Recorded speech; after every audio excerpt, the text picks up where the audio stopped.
안녕하세요. 오늘은 평행우주에 대해서 들어보셨나요? 평행우주에 대해 궁금해하신 분과 또 평행우주와 관련해서 우리들의 가능성이 얼마나 무수하게 있는지 그것에 대해서 읽어드릴게요. 그럼 우주엔 얼마나 많은 가능성이 들어있을까? 그럼 우주엔 얼마나 많은 가능성이 들어있을까? 이런 상상을 해보자. 당신이 차를 타고 가다가 아슬아슬한 사고를 당했다. 다행히 사고는 모면했다. 두 번째, 다른 우주에 사는 또 다른 당신은 똑같은 사고를 당해 불행히도 숨지고 말았다. 셋째, 또 다른 우주에 사는 당신은 간신히 목숨을 건져 병원에서 치료를 받고 퇴원했다. 넷째, 또 다른 우주에 사는 당신은 치료를 받고 퇴원하다가 돌부리에 걸려 넘어졌다. 당신은 아마 말도 안 되는 허튼 소리 혹은 공상과학 같은 소리라고 생각할 것이다. 하지만 이 모든 가능성이 사실이라면 사실이 아니라는 걸 당신은 어떻게 입증할 수 있는가? 이 세상 아무도 입증할 수 없다. 옥스퍼드 대학의 도이치 교수 등 저명한 과학자들은 2007년에 위와 같은 상상이 수학적으로 완벽한 사실이라는 걸 입증했다.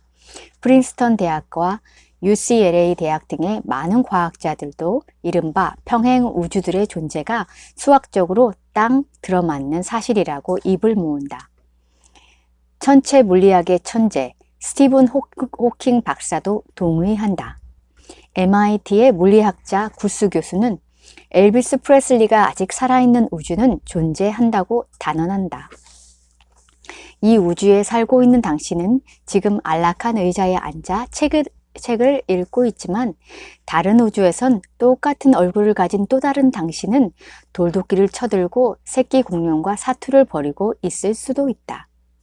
노벨 물리학상 수상자인 와인버그는 이런 가능성들을 라디오 채널에 비유한다. 당신이 살고 있는 공간은 여러 나라의 수십 개 방송국에서 송출한 수백 가지 전파로 가득하다. 그러나 당신은 그 가운데 단 한 가지만 청취할 수 있다. 나머지 전파들은 그저 가능성으로만 존재하다가 채널을 돌리는 순간 현실로 나타난다. 나머지 전파들은 그저 가능성으로만 존재하다가 채널을 돌리는 순간 현실로 나타난다. 당신이 상상할 수 있는 모든 상황이 무수한 평행 우주에서 실제로 펼쳐진다는 얘기다. 뉴욕 시립대학의 물리학자 카쿠 교수는 앞으로 수조 년 후 우리가 사는 우주가 완벽하게 얼어붙기 전 인간은 다른 평행 우주로 대이동할 기발한 방법을 고안해낼지 모른다고 예측하기도 한다. 그럼에도 불구하고 대부분의 사람들이 이를 허튼 소리로 치부하는 이유는 단 하나다. 모르기 때문이다. 우리는 머릿속에 든 지식을 잣대로 우리 현실과 너무 동떨어진 일은 무조건 허튼 소리라고 일축하고 가능성의 문을 완전히 닫아버린다. 하지만 가만히 생각해보자. 우리 머릿속에 들어있는 게 뭔가? 어릴 적부터 가정에서, 학교에서, 사회에서 배우고 체험한 것들이 전부다. 그걸 찍고 까불고 굴려내는 생각들이 고작이다. 그런데도 그게 틀림없는 사실이라고 믿고 그 믿음의 틀 속에 틀어박혀 꿈쩍도 하지 않는다. 다시 한번 생각해보라. 우리가 틀림없다고 믿었던 지식들이 늘 들어맞았는가? 우리는 오랫동안 태양계가 속한 은하수가 우주의 전부라고 믿었었다.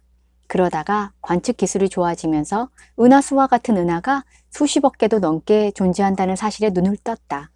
우리 우주엔 지구의 모래알보다 더 많은 별들이 존재한다는 것이었다. 하지만 놀랍게도 그게 다가 아니었다. 최첨단 인공위성과 우주왕복선이 전송한 데이터들을 분석해보니 우리 우주와 비슷한 또 다른 우주들이 무수히 존재할 가능성이 어마어마하게 컸다. 우리는 사막의 모래알보다 작은 사고의 틀 속에 꼭꼭 틀어박혀 있었던 것이다. 당신은 여전히 이렇게 생각할지 모른다. 설사 무수한 평행 우주가 실제로 존재한다 한들 그게 나와 무슨 상관인가? 내가 벌어먹고 사는데 무슨 쓸모가 있는가? 평행 우주는 무한한 가능성을 뜻한다. 평행 우주는 무한한 가능성을 뜻한다. 이 우주에 사는 당신은 봉급쟁이에 불과할 수 있지만 다른 우주에 사는 똑같은 당신은 수천억 원대의 재산가일 수도 있다. 난 머리가 나빠 라고 한탄하는 당신이 다른 우주에선 천재 과학자일 수도 있다. 이 우주에 사는 당신은 다리뼈가 부러졌을 수 있지만 다른 우주에 사는 당신의 다리는 멀쩡할 수 있다. 이 우주에 사는 당신은 한숨을 푹푹 내쉬며 신세한탄만 할 수 있지만 다른 평행 우주에선 재산가일 수도 있고 천재 과학자일 수도 있고 다리뼈가 멀쩡할 수도 있는 것이다. 당신과 외모도 머리도 유전자도 똑같은 사람들이다. 단지 생각만 다를 뿐이다. 단지 생각만 다를 뿐이다. 다시 말해 생각만 돌려 바라보면 당신이 바로 그렇게 변신하는 것이다. 다시 말해 생각만 돌려 바라보면 당신이 바로 그렇게 변신하는 것이다. 나는 무수한 평행 우주에 존재하는 무수한 나 가운데 어떤 나를 선택할 것인가? 나는 무수한 평행 우주에 존재하는 무수한 나 가운데 어떤 나를 선택할 것인가?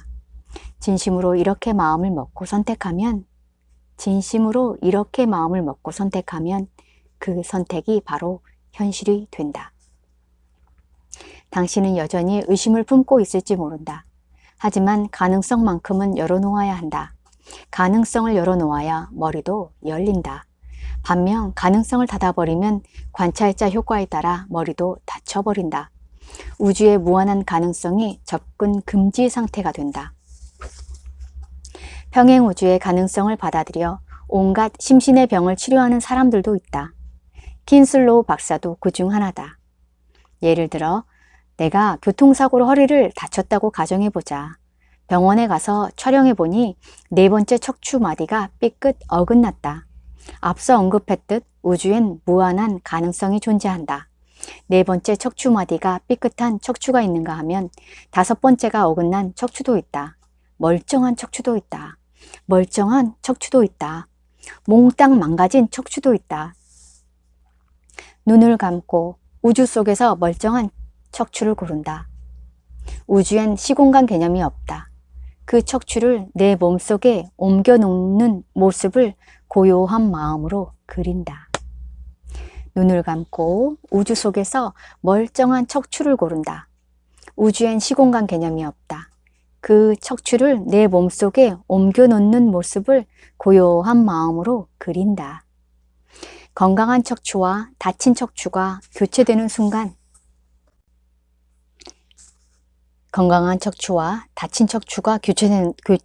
순간 눈을 떠보면 거짓말처럼 척추가 완치된다.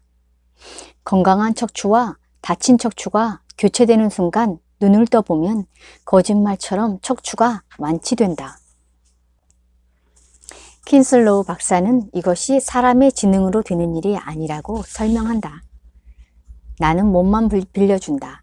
우주의 지능을 빌리면 즉각적인 치유 효과가 나타난다. 우주의 지능을 빌리면 즉각적인 치유 효과가 나타난다. 물리학자 에버렛 3세는 조금이라도 가능성이 있으면 그 사건이 발생하는 우주가 반드시 존재한다. 조금이라도 가능성이 있으면 그 사건이 발생하는 우주가 반드시 존재한다. 각 우주에 살고 있는 사람들은 자신의 우주만이 유일한 현실이며 다른 우주는 허구라고 믿는다. 라고 꼬집었다. 무한한 가능성은 무한한 문제에 대한 모든 해답을 갖고 있다. 옥스퍼드 대학의 도이치 교수는 우주에 모든 물음에 대한 해답이 들어있다고 말한다. 아인슈타인도 우주에 완벽한 두뇌가 존재한다고 누누이 말해왔다. 우주에 완벽한 두뇌가 존재한다. 무한한 가능성은 무한한 문제에 대한 모든 해답을 갖고 있다. 두뇌를 활짝 열어젖히고 우주의 모든 가능성을 바라보는 것. 이게 바로 지능을 획기적으로 높이는 비결이다. 실제로 새롭고 기발한 아이디어로 성공한 사람들에게 물으면 대답은 한결같다. 우주에서 떨어졌다는 것이다. 해리포터 시리즈로 단숨에 세계적인 거부가 된 영국의 작가 롤링은 기자들이 어디서 영감을 얻었느냐고 묻자 이렇게 대답했다. 마치 누군가가 내 머리에 아이디어를 확 집어넣은 것 같았어요. 그 아이디어가 전개되는 걸 선명하게 볼 수 있었죠. 나는 보았던 걸 적어놓을 뿐이었어요. 미국의 시인인 롱펠로도 자신의 뛰어난 작품이 투지가 아니라 대부분 갑작스런 영감에 의해 탄생했다고 털어놓았다. 지난밤 나는 12시간 넘도록 난로가에 앉아 담배를 피우고 있는데 문득 헤스페러스호의 발라드 구상이 떠올랐다. 그 구상은 그림으로 생생하게 보였다. 그래서 얼른 써놓고 잠자리에 들었는데 잠은 안 오고 다른 생각들이 역시 그림으로 계속 떠올랐다. 그래서 또 그 생각들을 추가했다. 전혀 어떤 노력도 필요하지 않았다. 몇 줄씩 떠오른 게 아니라 작품 전체가 통째로 떠올랐다. 러시아의 작곡가 차이콥스키도 비슷한 말을 했다. 작품에 대한 아이디어는 갑작스럽고 돌발적으로 떠오른다. 그 아이디어는 놀라운 힘으로 땅을 가르고 솟아올라 가지와 잎을 내밀며 꽃을 활짝 피운다. 그것들을 생생하게 보았다는 말이다. 아버지를 따라 유럽 연주 여행을 다니던 14살의 모차르트는 이탈리아의 시스티나 성당에서 알레그리의 유명한 성가곡 미제레레를 단 한 번 듣고는 숙소에 돌아가 그대로 옮겨 적었다. 당시 교황은 이 아름다운 악보가 외부에 흘러가는 걸 엄격히 금지시키고 있었다. 만일 옮겨 적었다가 들키면 파문하겠다는 포고령까지 내렸다. 1년에 딱 한 주간만 연주하고는 악보를 금고에 넣고 잠가 두었다. 그런데 모차르트는 기억만으로 그 교황청의 금기를 깨버렸다. 물리학자 라즐로 박사는 이렇게 설명한다. 모차르트와 같은 천재 음악가들에게 그건 대단한 일이 아니다. 그들은 기발한 영감과 아이디어로 가득한 곳을 알고 있다. 그곳에서 그런 악보들을 끊임없이 본다. 그러니 쉽게 기억할 수밖에 없다. UCLA 연구진이 천재들의 두뇌를 촬영해보니 그들은 뭔가를 깊이 생각하는 순간 두뇌 에너지가 뚝 떨어졌다. 반면 보통 사람들은 애써 생각할 때마다 두뇌 에너지가 급증했다. 천재들은 두뇌를 열어놓고 우주에서 아이디어를 얻으니 많은 에너지를 소모할 필요가 없는 것이다. 이처럼 지능은 내 머릿속에 고정되어 있는 것도 아니요. 내 머릿속에서 나오는 것도 아니다. 이처럼 지능은 내 머릿속에 고정되어 있는 것도 아니요. 내 머릿속에서 나오는 것도 아니다. 두뇌의 문을 활짝 열어놓고 우주의 모든 가능성을 바라볼 때 저절로 흘러 들어온다.